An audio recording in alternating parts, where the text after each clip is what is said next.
Bonjour très chers téléspectateurs de SAT TV, bienvenue dans votre émission Nos modèles s'expriment, une émission consacrée exclusivement à la jeunesse. Vous êtes jeune, vous avez une passion, un rêve, vous voudrez vous y lancer, mais vous ne savez pas comment vous y prendre ou bien vous avez peur. SAT TV se fait le devoir de vous faire découvrir des modèles qui vont sans doute vous inspirer. D'aucuns sont partis de rien, d'autres de très peu, mais tous ils ont cru en eux. Au final, ils sont parvenus. Alors, pour le numéro de ce soir, nous recevons un photographe. Il va nous parler de son parcours, de comment il a eu l'idée de créer son entreprise Habiba Multimédia qui emploie aujourd'hui des jeunes. On va lui recevoir. Vous le voyez à l'écran, c'est notre invité. C'est le PDG de Habiba Multimédia, un passionné de la caméra. Monsieur, bienvenue. Merci d'avoir accepté notre invitation. Merci à vous. Mais dites-nous, aujourd'hui, vous n'êtes pas muni de votre caméra parce que je sais que voilà, partout où vous partez, vous êtes avec votre caméra. Oui, toute la soirée. Hier, j'étais avec la caméra. Le matin, j'étais avec mon ordinateur, mais ça va. Là. Alors, en quelques mots, présentez-vous pour ceux qui ne vous connaissent pas. Qui est vraiment Desson One? Je suis Barry Amadou Mustafa à l'état civil, communément appelé Barry the Chosen One, Barry le choisi. Et je suis un jeune entrepreneur, photographe et réalisateur. Et je suis guinéen. Je vis à Conakry et je vis ma passion à Conakry. Merci beaucoup et encore une fois, merci de partager le plateau avec nous. C'est un plaisir de vous recevoir ici parce que pour nous, il faut présenter les modèles aux jeunes afin qu'ils s'inspirent parce qu'il y a des jeunes là qui vous voient en tant que modèle, ils veulent s'inspirer effectivement de vous pour eux aussi faire leur petit bonhomme de chemin. Alors, avec votre entreprise bien sûr, Habiba Multimédia qui évolue sur bien sûr ce qui est vidéo, image, tout ça là, dites-nous comment vous est-elle venue l'idée de créer votre entreprise, de monter une entreprise? Bon, Habiba Multimédia, l'idée m'est venue quand j'étais étudiant à Accra. C'était en 2012. Donc j'ai eu l'idée de créer une entreprise en communication. Surtout sachant que mon petit frère était journaliste ici, il était à l'école, à l'université je pense en ce moment.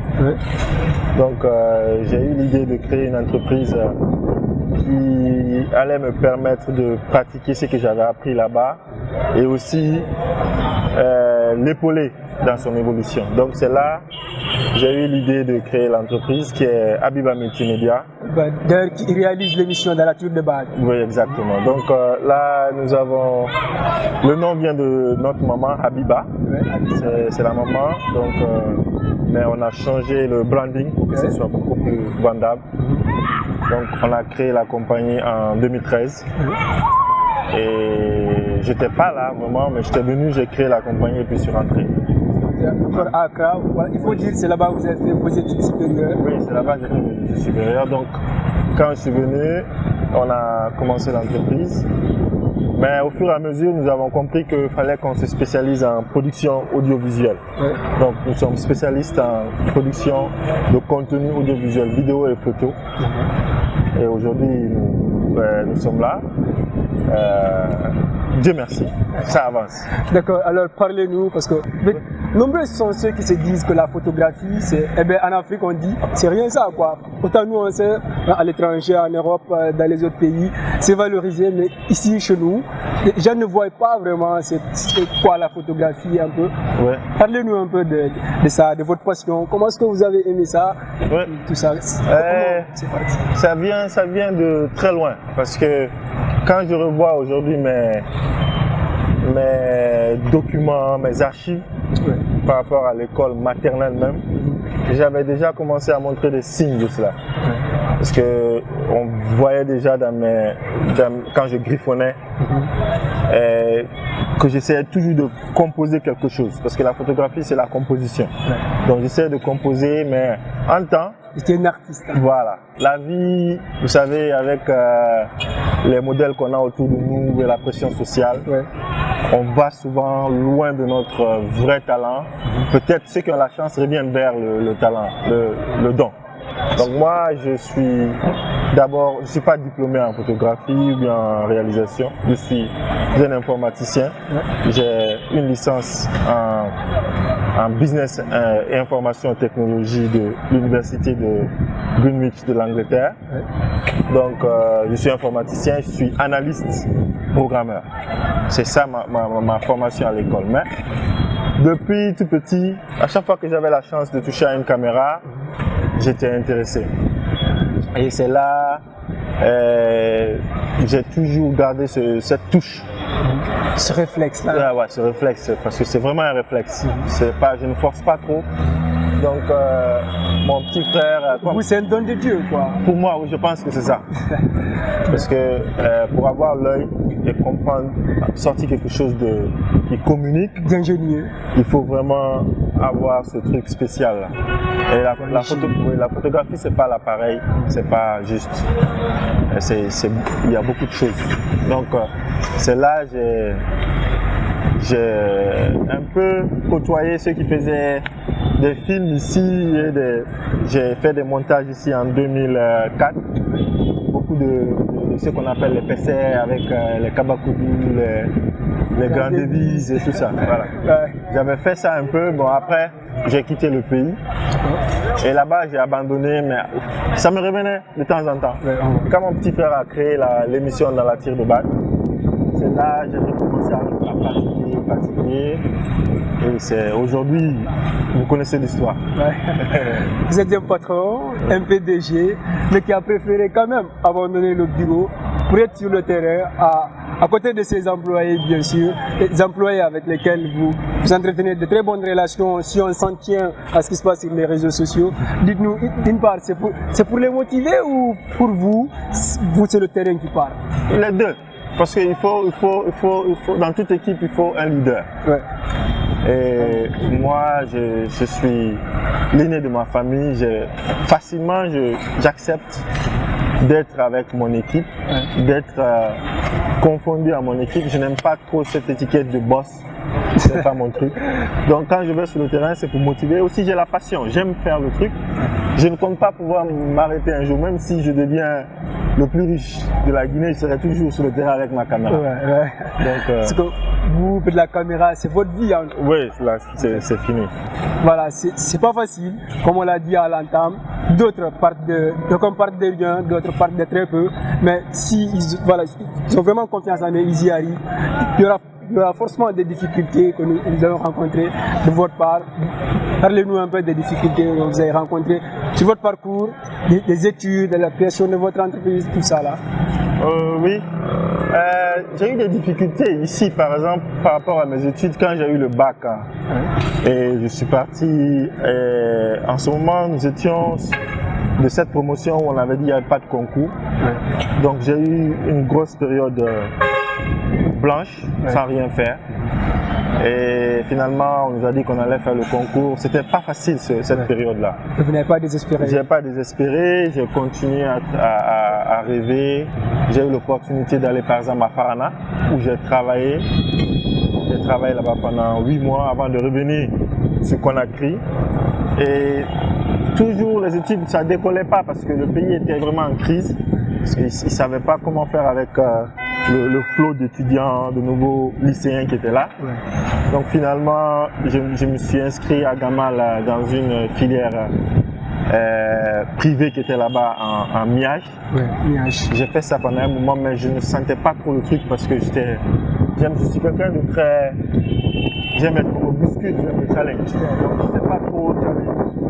Je me sentais un peu supérieur. Donc j'ai dit à mes parents, je voudrais bien voyager. On a essayé, je suis parti au Ghana.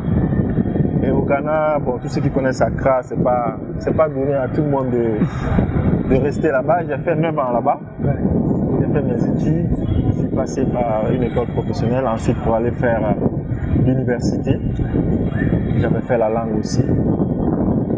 J'ai rencontré beaucoup de difficultés. Il y avait la nostalgie de la famille, il y avait la barrière de la langue, il y avait aussi le niveau. Donc, mais j'ai pu surmonter tout ce truc-là parce que j'avais un seul objectif, c'était vraiment de revenir avec mes diplômes. Donc, quand je suis venu à Conakry aussi, j'ai un diplôme quand même. Si je le présente, il est assez bien étoffé. Donc quand je suis venu, j'ai dit à mon papa que non, moi je n'utiliserai pas mon diplôme. j'ai appris des choses que je vais appliquer pour moi-même. Vous ne voulez pas présenter vos diplômes aux autres, ou vous voudriez que les autres vous présentent leurs diplômes. Exactement. Après, vous êtes lancé dans l'entrepreneuriat. Voilà, je me suis lancé dans l'entrepreneuriat. Donc, une autre difficulté, c'était la pression sociale. Mes parents n'étaient pas d'accord. Mon papa ne comprenait pas, au fait, comment est-ce qu'il a investi des millions de CFA sur son fils, qui a fait que de grandes écoles. Depuis tout petit, je suis dans les meilleures écoles. Et aujourd'hui, je lui dis que je dois tenir une caméra. Et en ce moment, en 2015, c'était un peu bizarre de voir un jeune, mal vu pour un jeune de tenir une caméra, mais j'ai dit c'est ce que je voulais faire. Mais il fallait apprendre aussi. Et c'est là que j'ai côtoyé l'équipe de Salim Soirée à Espace. Salim. Voilà. J'ai côtoyé, surtout aujourd'hui, je profite de l'occasion pour le remercier. Mon premier maître a été Souma. 5 de Espace. Voilà, c'est lui qui m'a beaucoup initié, il m'a donné beaucoup de notions de base. Vous savez, comme moi, j'ai une connaissance en informatique poussée. Je suis très fort en recherche et donc j'ai pu rapidement me développer. Donc vous avez quand même pu surmonter les difficultés. J'ai surmonté toutes les difficultés. L'autre difficulté, c'était les difficultés financières. Mais c'est pas vraiment pour les jeunes, je ne dirais pas que l'argent c'est un problème. C'est pas un problème. Le problème, c'est la mentalité. Quand vous avez la mentalité, tout est possible. Donc, et j'avais la mentalité de vous êtes de ceux-là qui disent qu'il ne faudrait pas travailler pour l'argent, il faut travailler. L'argent va venir après. Et l'argent travaillera pour vous. L'argent même travaillera pour vous. Alors, dites-nous, c'est votre parcours, les moments qui vous ont vraiment marqué, même si le moment le plus difficile de votre vie, ou bien le moment le plus merveilleux, si je peux me dire comme ça, de votre parcours. Alors, l'un des moments qui m'a vraiment marqué, c'est le jour où je suis revenu en 2013 pour la première fois en Guinée après 6 ans à l'extérieur. Quand je suis venu, j'ai vu ma maman, j'ai vu mon papa, vraiment c'était... Quand je suis reparti, personne ne pouvait m'arrêter. Je me suis ressourcé, ça m'a inspiré de vraiment se battre pour la famille. Donc ça c'est un moment qui m'a beaucoup marqué. L'autre moment aussi c'est surtout quand parce que vous savez, nous sommes avec Guada. Oui. On a eu plein de difficultés. On était 3 jeunes qui avaient juste envie d'exposer leur talent. Et je me rappelle au concert de MHT au stade de Nongo. C'était sa première opportunité pour lui de vraiment prendre son micro face à un grand public comme ça. Et ce moment-là m'avait beaucoup fait plaisir parce que je me suis dit qu'on venait de loin. Et aujourd'hui, vous savez ce qui se passe avec ce pays. Bien sûr. Donc, c'est ça. Bon, les moments difficiles à Accra, il y a eu des moments difficiles. Il y a eu des moments difficiles, par exemple, quand il y a une fille qui m'a laissé, qui est partie à rester avec un autre homme. C'était difficile. Mais ça m'a toujours motivé parce que moi, j'ai toujours un message que je donne aux jeunes que dans la vie, profitez des moments durs pour vous développer. Pour vous parfaire, vous perfectionner, pour encore beaucoup plus profiter de l'avant. Donc c'est là que ce moment-là m'a beaucoup fait. Alors on a compris, monsieur Barry, il a brisé le cœur, mais quand même, aujourd'hui, il faut reconnaître qu'il est marié, il a... C'est une fille. Non, c'est ma nièce. Je n'ai pas de fille, c'est ma nièce. D'accord, nièce, voilà. Fille, mais alors, ces jeunes-là qui vous voient, est-ce que vous pouvez leur dire le prix à payer selon vous pour réussir aujourd'hui? Tu voudrais dormir ou... Non. Si tu dors, tu ne vas pas manger. Non, le prix à payer pour la réussite, c'est... il faut le faire. Quand vous pensez à quelque chose, vous voulez faire quelque chose, faites-le. N'attendez pas que... Ne vous focalisez pas sur les conditions. Faites-le avec les moyens de bord. Et dans ça, vous allez apprendre, vous allez vous développer et vous allez vraiment pouvoir vous exprimer. Donc, et aussi, il faut aussi être passionné beaucoup de passion, très important. Et faites ce que vous aimez. Ne laissez pas la pression sociale vous dire vous devez être un comptable, vous devez être Exactement. Par exemple, il y a des parents qui disent moi, mon fils, je veux pas qu'il soit journaliste ou ceci, je veux pas qu'il soit ceci, cela. Donc vous vous êtes dit, eh ben c'est ça, j'aime, je me suis lancé, c'est ce que je voudrais faire. Voilà. Même si papa et maman ne sont pas d'accord, quand même, je voudrais quand même les parents soient avec moi, mais il faudrait eux aussi ils acceptent de m'accompagner sur ce que je veux. Exactement. Parce qu'on ne réussit que sur ce qui nous passionne. Voilà. Parce que quand vous faites ce que vous aimez, vous vous fatiguez moins vite, vous vous lassez moins vite, vous vous êtes frustré moins vite. Et ces choses-là sont très importantes pour garder l'énergie positive afin d'avancer. Quand vous êtes passionné, c'est presque un jeu pour vous. Voilà, c'est un jeu. Parce que c'est ce que vous voyez aujourd'hui avec les footballeurs, vous voyez, ils sont les plus riches. Parce que vraiment, en fait, ils s'amusent, mais ils gagnent de l'argent. Donc, aussi, il faut vraiment être humble. Ouais, dans la vie, la vie appartient à soi. Pas vraiment se faire la tête, se priver de s'approcher des gens. C'est pas bon. C'est de limiter en quelque sorte être hautain. Non, c'est pas bon. Il faut être humble, il faut être passionné, il faut être persévérant.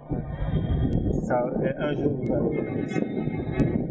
Monsieur Barry, nous arrivons à terme de cette émission. Sûrement, voilà, il y a quelque chose qu'on n'a pas évoqué. S'il y a un message que vous voudriez bien lancer à ces jeunes-là qui vous regardent, qui vous prennent pour un modèle, tout comme nous tous, parce que quand quelqu'un fait ce qui lui passionne et il réussit dans ça, il devient forcément un modèle. Un message pour eux. Un dernier mot à la jeunesse? Oui, vous avez la caméra devant. À la jeunesse guinéenne, je dirais que les temps sont durs. Mais vous savez que c'est dans les temps durs qu'il faut vraiment se développer. J'encourage tous les jeunes Guinéens à vraiment s'investir dans l'auto-formation. Vous avez aujourd'hui un outil très puissant dans vos mains, mais aujourd'hui nous sommes distraits par, les réseaux sociaux et tout ça. Mais l'Internet, moi aujourd'hui c'est l'Internet qui m'a formé. Donc il faut vraiment s'investir au lieu. Je dis toujours que c'est dommage qu'un jeune de 16 ans ou 17 ans sacrifie sa vie pour un monsieur qui a 90 ans ou 95 ans. Avec un peu de patience, si vous vous focalisez sur votre travail, 10 ans de formation, 10 ans d'auto-formation, le vieux sera parti. Vous aurez 26 ans et vous serez là, prêt à affronter la vie. Donc il faut vraiment vous investir en vous-même. Ne perdez pas le temps avec Internet. Internet, il y a plein de choses. Vous pouvez apprendre à lire, vous pouvez apprendre à écouter, parce qu'il y a des techniques pour écouter, il y a des techniques pour lire, il y a des techniques pour parler en public. Il y a des techniques pour développer des produits, du savon. Il y a plein de choses sur Internet. Vous n'avez pas besoin de dire qu'il faut de l'argent. Vous êtes distrait en fait par la politique. Il n'y a rien. Travaillons. Ce que je dirais à notre jeunesse, le dernier mot, c'est que notre religion doit être le travail. Notre religion, c'est le travail, c'est l'éducation. Ensuite, si tu crois en Dieu, ok. Si tu ne crois pas en Dieu, c'est pas grave. Mais c'est à toi de voir, quoi. Il faut être athée. Vous l'avez écouté, vous l'avez entendu. C'était notre invité. Il s'appelle Barry de Tchongenwan. À l'état civil, Moustapha Barry, bien sûr. Eh bien, il vous a dit, il faut être passionné, il faut travailler, il faut être humble. C'est des mots, il a utilisé des mots qui sont forts. Il faut travailler parce que c'est en travaillant que nous arrivons à réussir, bien sûr. Tout le plaisir a été pour nous de vous servir. SatTV, nous sommes là pour mettre en avant les jeunes, bien sûr la jeunesse. On le fait pour vous et c'est fait par vous, c'est-à-dire les jeunes. Nous on se retrouve très bientôt pour un nouveau numéro. Ils m'ont appelé pour une émission. SatTV m'a fait plaisir de parler un peu de moi. Tout le monde dit SatTV Fana, à la belle SatTV Famato. C'est la chaîne internationale.